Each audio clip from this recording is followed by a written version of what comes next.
Good evening. Hello. And welcome to We Need to Talk About Sunday. And as you can see this week, folks, we don't have a guest because Jason was our. So I'm so sorry. I can hear it downstairs as Heather's clearly listening to it. So when she catches up with this bit, hopefully she can turn it down. But it's really throwing me off. Anyway, welcome, Jason, because you led Sunday service, and it was on the love of God, and I'm excited to kind of chat about it. For anyone who wasn't there, do you want to take us through sort of in a nutshell what they missed out on? Oh wow, you missed out on the shed loads. I mean, absolutely. No, I didn't really talk for as long as perhaps I normally might, which some may have thought was a blessing. I don't know. I actually timed the first half of it. There was only 7 minutes. Wow. 7 minutes, sweet. Yeah, short and sweet, wasn't it? Yeah. I suppose you did a little bit after one of the songs, but let's call it a 10-minute. That is short for you, Jason. Yeah, it is, isn't it? Yeah. But no, so we just had a brief look at kind of 1 John 4 and that sort of famous saying, God is love, and it comes from that passage, and kind of looking at that sort of specifically because it was my kid's christening, drawing on my experience as a father and how I can understand that a bit differently now, and that when we think about God's love and God being our father, what does that actually mean, and hopefully try and get across some of the intensity and just the raw emotion of that, and perhaps maybe that might help us think about a bit differently about how God loves us. And then going that step further, because that passage is kind of the 2 things. There's one part is understanding how much God loves us and what that means, and that he sent Jesus to for us because he loved us so much. But then kind of the next step being, well, so what? You need to show that same love to one another, and indeed everyone else. So I was going to ask actually, Jason, because the passage that we did, it was 1 John 4, wasn't it? And it was verse 7 to 16, I think. Yes. It's such a beautiful passage. I was I wondered whether, because you specifically had us, Katie read out the Message translation on Sunday, and I wondered whether that was 2 things really. Was that a choice of yours to what, and why did you kind of choose that Message translation? And also, just was this passage, was this something that you came up with specifically because it was Micah's christening, or is something that you've been kind of thinking about for a long time, and kind of maybe what your thought process was behind that, or was it something you were landed with?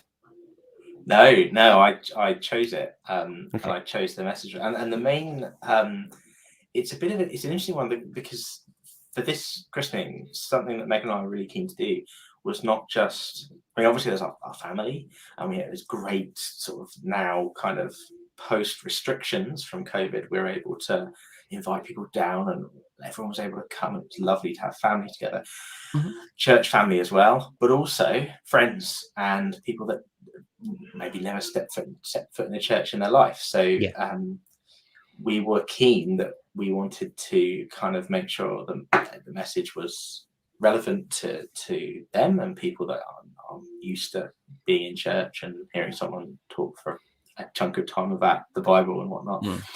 And I think so.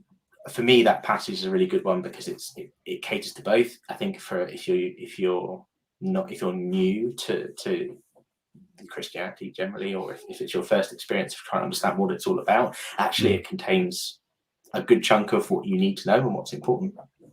And it's quite, I think, easy to digest. It's quite straightforward. And for me, the wording of the Message just makes it a bit easier. There's nothing wrong with the NIV in this passage, but I think what the Message does is kind of it just reads a bit better, or you can say it a bit easier. I think this is one of those passages where the Message translation doesn't really, I don't think it overloads the message, because I know some people sort of struggle with that with the Message, but from this passage I don't think it really does that. I think it's quite good at staying on Yeah. No, staying we've on come, message or on and brand. that's kind of why I Yeah. asked you the question, because I did think that as someone who kind of knew the NIV version, especially as obviously only 2 years ago, I was looking at, okay, what are all the love passages that I can use for my wedding, and we were going through them. I was sort of surprisingly shocked at how good the message version of that particular passage seemed to sort of hit home. Yeah. So that's why, and it's something that I'm quite. I've preached on this passage before, more than once actually, because I was reminded when I asked Katie to read it, she reminded me that actually it was at her wedding. Cool. The same passage. I don't think it was from the message, but right. Yeah. And I know I've preached on it elsewhere, perhaps with a slightly different emphasis than I did on Sunday.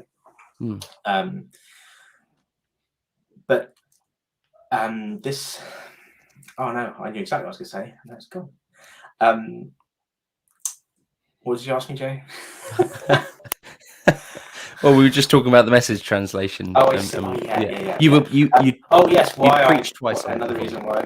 So for me as well, this is one of those passages that links really nicely to James, and this idea of our faith is not like a private secret thing that we keep to ourselves. It's something that is tangible. It can be seen and in the way 1 John writes about it, tested. So actually, this is part of testing each other and trying to kind of ascertain, well, actually, do you really understand the love of God? And when he was originally writing this for believers, disciples to kind of think about with each other, well, actually, if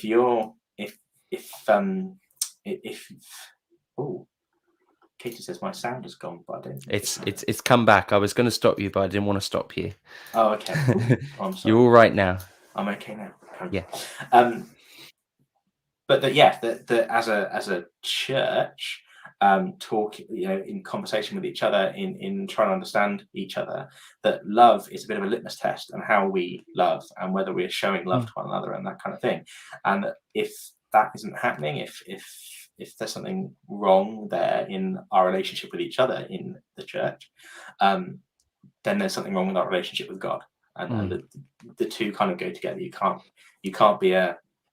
have a wonderful relationship with God and not be nice, and vice versa. Well, I noticed that you kind of picked up on this idea of there are different types of love. I mean, you described obviously your love for Megan versus your love for pizza is quite different. However slim that may be.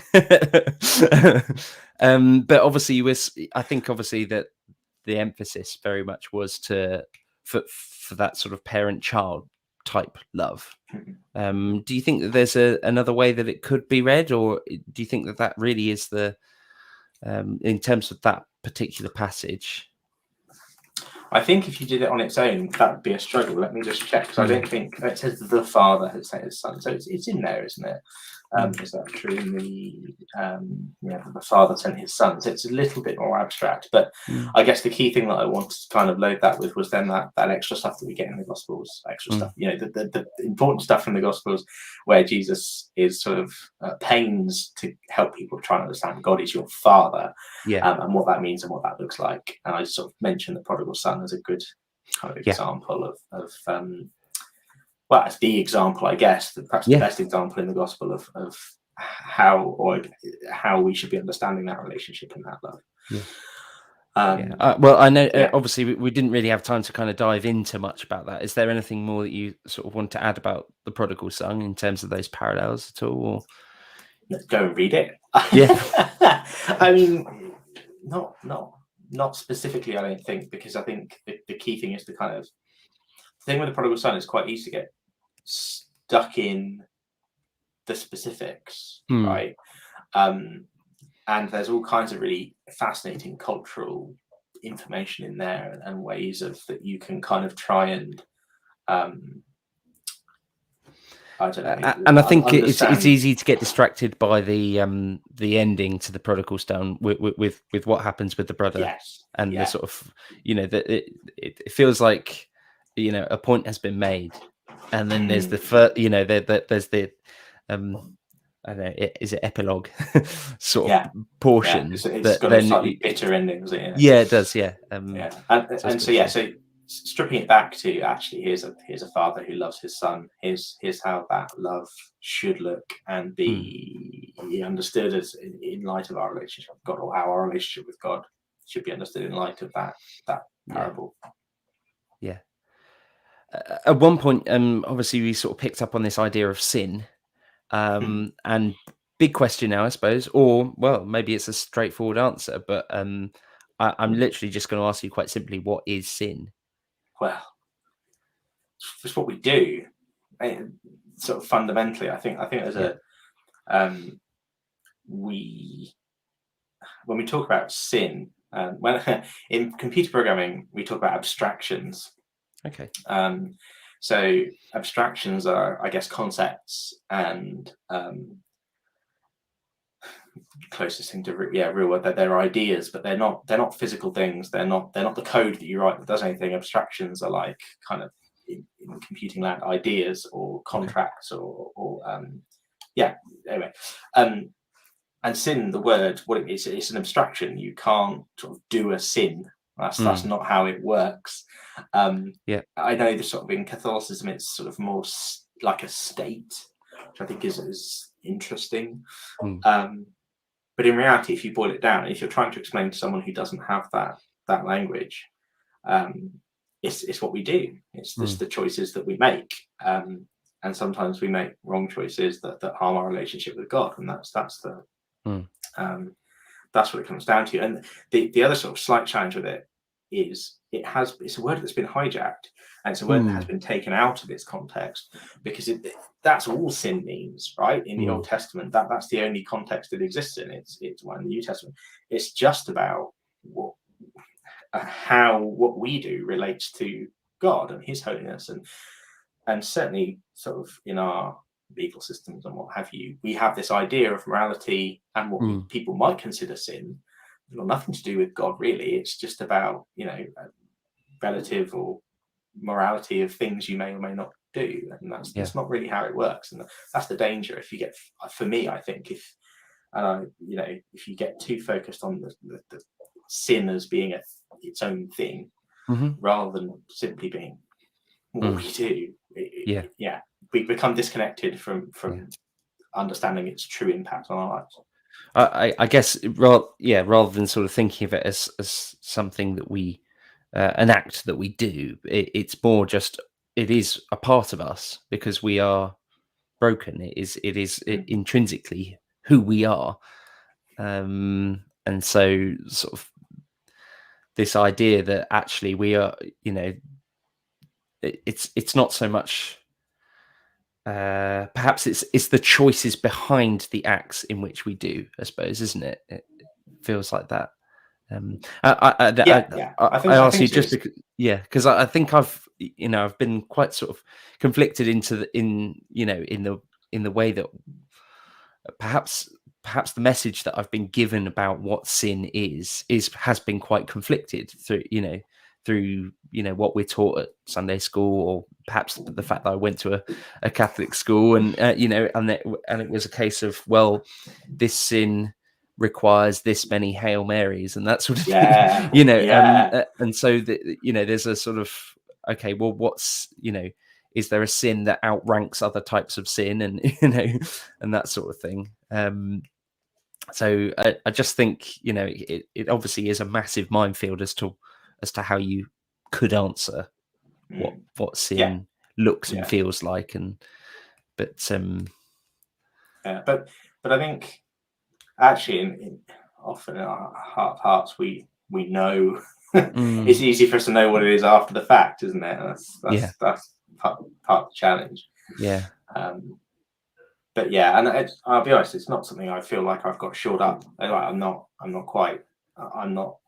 don't for a second sort of want to suggest that I have a theology of sin that I think is bulletproof and that I'm sticking with. No, and actually I think that's part of what we have to understand with those kinds of concepts as well. That my understanding of it has changed hugely since I was a child, in order for me to make sense as an adult and build my relationship with God. And I think we need to be open to those that kind of thing. Yes. Yes, we can't assume that we have all the answers as to what sin actually is. Well, maybe someone feels that they do, but if that's the case, perhaps we should have them on the podcast. But actually, I guess that the consequence perhaps is more interesting, that sin is always always an act of self-harm. I think that's perhaps the best way to think about it. Whether that's and I don't just mean that in terms of our relationship with God, I mean quite literally, emotionally, and physically as well. Sin can do that, and that might even be God's biggest concern with sin, frankly, is its effect on us, not just, well, obviously how it affects our relationship with Him, but that is the effect on us in part. But it's complicated and messy, but it's no, but that's it. And you did sort of mention about this idea of sort of sin, us needing to be saved from ourselves, and the fact that we well, I mean, you obviously drew a lovely parallel between the fact that you were constantly having to save Micah from doing all sorts of dangerous things to himself, and it's a very simplistic metaphor in that sense, but I think it does perfectly sum up God's position in that relationship, and God understanding how what we do affects us more than we do. The same way that I understand that when Micah's on up that plug socket, he's got no idea, but I do know, and I think it's exactly the same with God, that when he says, or when he says that, he knows that we need saving from ourselves. I thought it was a lovely moment, sort of, when you obviously you drew these parallels with the fact that we are made within God's image, and this seemed to be a big sort of point. Perhaps it's kind of central-ish to your message, maybe, about this idea of sort of reflecting God through our actions, through our love, our kindness, our forgiveness, mercy. I think you mentioned this idea that as Christians, as the family of God, we make it known who God is through the way in which we are. Does that make sense? Yeah, absolutely. Absolutely. And sort of, so people will see God through us. I really sort of like that metaphor, and it just seemed like a really sort of fundamental point to what you were making. It's interesting, because that's that in itself is like a really, really Old Testament concept of, if your children aren't good, that's a terrible reflection on you as a holy Israelite who is, if you're not, and there's plenty of stuff in the Old Testament about how your children should be behaving, because it is a reflection on you, and actually that carries over with God, doesn't it? If we're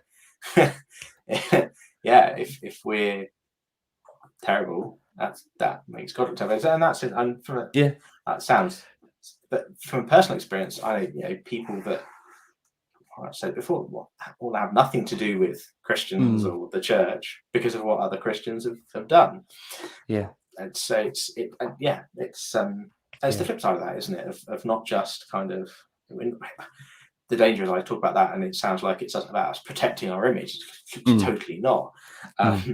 It is about us reflecting, the nature of God, as you said, and people coming to understand something about who God is because of the way that His children are. I remember speaking to one of my teachers. I think it was my RS teacher at school, who was sort of who used to almost sort of have this idea that for them, and this is obviously their personal opinion, but for them, the idea of sort of seeing God in others, for them, that sort of act of kindness, that sort of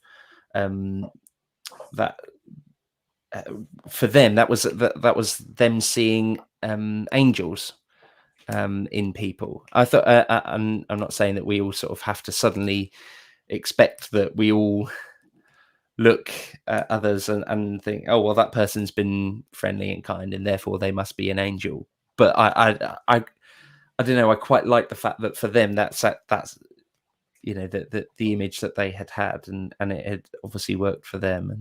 And I just thought obviously it was a really nice way of sort of portraying this idea of reflecting God's love through others, and obviously and sort of perhaps understanding what angels could look like for us. Perhaps, I don't know. No, that's interesting. I've had that before from a couple of people, and yeah, I think it's an interesting perspective. I think for me, what's I guess I would associate that more with the concept of being a saint, perhaps, right? And the Sure. way that that's talked. Because we talked about that with after Peter's service, didn't we? A while we back, did, yeah. Kind of owning that label of saint, which we might think, oh, hang on a second. But yeah, I guess that's perhaps how the terminology I prefer to use in a similar way. That and how the kind of the New Testament talks about saints and the kind of people they are and the kind of things that they do, and yeah, how their actions reflect the nature of God. Then yeah. I thought it was a really nice point to sort of pick up on the fact that it seems really easy for us to love close family, friends, even those that perhaps you're expected to love. That love is just part and parcel of family life, or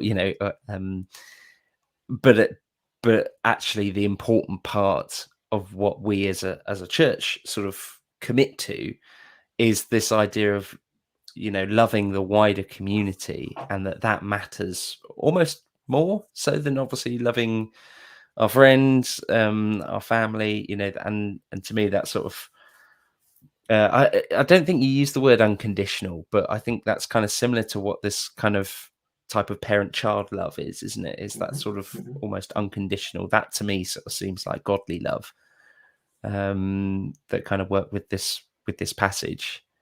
And I just thought, I really liked the way that you sort of said, well, okay, how we're probably all very likely to love our friends and family. How well do we love each other within the church family and wider community? I suppose that's a good challenge for us. Yeah, and well, even within that, I think starting at home is easier, and starting in the church family is easier. But yeah, totally. It's tricky. I feel sympathetic because I know that I'm annoying, right?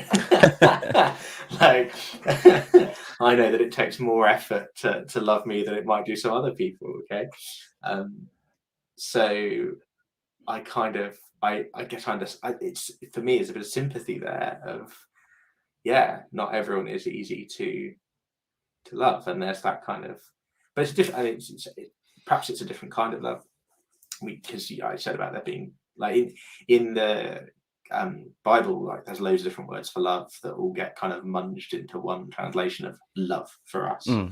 I think what we're talking about in this passage is agape, which is I think is like a unique kind of love that is sort of quite specific to the Bible, right? And talking about kind of understanding unconditionality, if that's a word. I might have made that up, of that love and the kind of extent, but also the purity of it is kind of unique to that particular word. There are other words for love as well that get used depending on the context. And they had that in the ancient world, and we really don't. We just rely on kind of background and context, and that's fine until we're in a society, which we are now, where everyone loves everything. Or hates everything, but generally speaking, like people like I can't. Years ago, no one was like, I love pizza. I didn't say that, but now it's like totally normal. So, and now that distinction, I think, becomes much more important for us. That it's not just kind of love, like I said, not kind of greetings card kind of love. It's not just something we're saying. It's something that we're doing and showing, and really kind Yes. of living. Yeah. But it's the whole point, and the whole point of what Jesus kind of says about love and loving your enemy and loving your neighbor and doing unto others is that that doesn't come naturally. It's not easy. You need to partly work on it, because God will help us, but it's we've got to put some effort into that. But yeah, it's not a natural. It's not human nature. And you could talk about sort of the nature of sin there. It's an interesting one, of having a sinful nature, and mankind. I genuinely never sort of thought about it in that way, but I think you're absolutely right. Is that perhaps for us mere humans, it doesn't seem natural, or perhaps it doesn't come as easily as perhaps it should, that we put others before ourselves. And as Christians, that should be the ultimate challenge, shouldn't it? Is that we I mean, if I was kind of, if I wanted to kind of erase all judgment and rely on, well, to be frank, millions of years of evolution that have made us pretty, efficient fighters and killers, and have a penchant for violence, that is in our nature. Yes. But that is absolutely what we have to not give into. And what I believe God helps us to rise above and overcome. And I guess, we could all do a lot better. I don't suppose anyone could ever say that they have completed that part of of being a Christian. So yeah, I guess that's something to continually pray about and work on. I have sort of one last little point that I wanted to kind of mention, and that was I love this really nice little snippet that you put in, and I wonder whether this is something that you had literally come up with, but God's family is inclusive, not exclusive. I didn't know if you'd read that anywhere in particular, or whether that was a Jason composition, but I just thought that was such a lovely little moment. God's family is inclusive, not exclusive. And kind of the whole point of what you were saying then was, and so our challenge because of that is that we translate love outwards, and it's an interesting one, isn't it? Because sometimes, and in fact more often than not, when we talk about family, we mean it exclusively, don't we? Yes. We're talking about our family as a subset of people that are not other people, right? So if I say, oh, it's a family wedding, yes, that kind of thing. But we need to be really careful about that language in church, that when we talk about family, we're not, absolutely is not exclusive. We're not talking about no, church family. We're talking about the family of God. We are talking about the community that meet there, but also might sort of be affected, through conversations that we, as part of that family, would be having outer in the wider community. I just thought that was a really nice sort of succinct way of sort of looking at us as a church family being not just, this is what we as Romsey Methodist Church do. We're not just inwardly looking. The whole point of what you're sort of the love that we are called to show each other is an outward facing love. It's an opportunity for those who haven't experienced God to have that conversation. And you can totally link that back to like Ruth and the kind of her as the outsider, and being sort of invited to the nation of Israel. Others in the Old Testament that have similar roots of these kind of. It's funny. I know when we talked about Kate, we had sort of discussed about how it would have been considered unusual for a Mm, foreigner, or mm, or someone outside the tribe or what have you. But actually, the Bible takes a lot of effort in normalizing that throughout the Old mm, Testament, mm, that people can, that people, God welcomes people, and they're not the kind of people you expect, and they're integrated into God's family, literally into God's family. If you look at the family line of Jesus, it's mm. bonkers, Yeah, yeah, how, or isn't, or it's normal. Actually, let's put it a yeah. different way. It's not bonkers. It is as messy and as Mm, unfathomable as any other family tree, and the sure. decisions that Yeah, get made and that kind of thing. And that's the yeah, legacy that we as Christians carry on, and then yeah, continue to do. yeah. Yeah, well, and I suppose and I feel like it's okay to say, because you brought it up. I mean, I suppose that's kind of part of the message that we think about when approaching, dare I say, Christmas. Um, that obviously, that a big part of it is that Jesus came into the world in a way in which was completely unexpected, and professed this idea of love one another and love each other, and that kind of just went against everything that was during that time, sort of what people expected, in terms of the culture, and um you know so I feel like that's okay to say. You brought up Yeah, Christmas first. no, it's totally fine. Totally fine. Just on just sort of going back to about whether I thought up that God's family is inclusive, or maybe I Oh yeah, picked up from somewhere, I don't know. yeah. Like, for me, I sitting down and sort of putting together a sermon is not a cerebral exercise; it is a spiritual exercise. Mm, Um, and so, in this situation where you're asking me questions about, well, why this, that, and the other, like, well, because that's where I felt God was leading me, or where the conversation I was having with God was mm, going, and that kind of thing. And it's actually quite, I feel guilty for what we put preachers through actually now, because this isn't one of my pet, like when it's one of my pet kind of, this is something that I could talk about for hours. Like, this is not one of those things. So a bit yeah, of it is coming back and going, oh yeah, I remember sort of, yeah, where I was going with that. I wonder why. Oh yeah, and because it's not yeah. as intentional as perhaps No, you might assume. well, and to be honest, Jason, on the flip side of that, I found coming up with questions for this particular service difficult, because we're talking about love. I mean, what is there to question about that, really? um, um, Yes, should we love each other? there's, Is that there's not a lot to wrestle with apart from let's do that. So yeah, but we've managed to string it out for half an hour, so I'm going to yeah. consider that a win. Yeah, we didn't know. I mean, completely forgot to sort of shout out to people in the chat, like send in your Yeah, questions too. But yeah, fine. yeah. I'm sorry. No, that's fine. um, Well, we'll be back undoubtedly doing this again next week, maybe the week after. Who knows?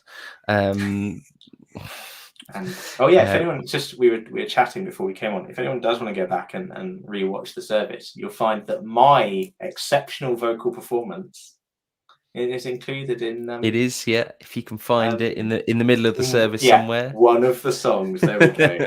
There we go. Yeah, It did make me chuckle. yeah. That was good. Watch out, Jace. You'll be roped into the band when you're not preaching. Not if anyone hears that, I won't. Well, yeah, it was great. Thank you, Jason, But for your also, message. Obviously a lovely thing was just to see all the lovely friends and families, and actual families. We had lots of little kids in, and that was just yeah, lovely to see. And they obviously had a super time out the back, and that was but great. and on that, I mean, I think that's for me, it's a lovely image of what the Church of God should and could look like. We had a diverse mix of ages and cultures that actually we wouldn't normally have on a Sunday morning. Yeah, And it sort of make me kind of, these are people that we know that are nearby, that actually might want to be a part of what we do. yeah, It was interesting to kind of reflect on that, and what are yeah, we not doing that means that they came last Sunday, but yeah. next. And Yeah. my family that live up north, notwithstanding. But Sure. but yeah. But yeah, it's a good question to be asking ourselves, especially as that's been a big sort of topic of conversation as we're as we've been coming back out of lockdown again, and the conversation is okay, what next? So yeah, it's exciting. Hopefully maybe there's some things we can do towards Christmas. I'm just spitballing now. Perhaps we should end with the prayer. Oh, well, I was just one thing I wanted to Oh yeah, say go for it. go. Just a thank you to you and the band, because it was the first time the sort of band proper had reassembled, and it worked. So yeah, it was great. It was great. Music happened and people worshipped, and it was good music happened and people worshipped, and it was really nice to be able to do that. It was great. So thank you. Yeah, no, that's my pleasure. It was fun to get the drum pad out. Cool. Well, I'll pray for your message, Jason, and we'll end there. So thank you.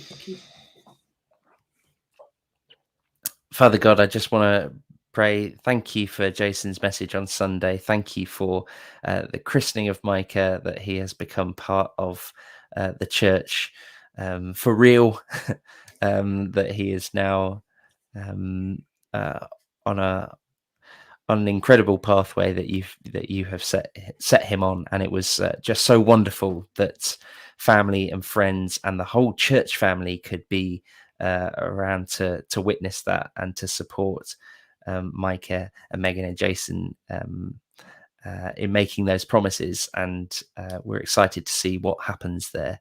And just pray that you would be central to his life, and just pray that he would know your love. And everything that we've spoken about this evening, God, we just thank you that you are love, and that you are forever guiding us, and that we can turn to you, and just pray that you would fill us so that we can share that love with everyone around us, not just the people that it's easy to love, but also those in the wider community. Amen. Thanks very much for watching, folks. And thanks, Jason, for a lovely message. And I look forward to doing this another time soon, and another Sunday. Yeah, we'll pick on another preacher and drag him in.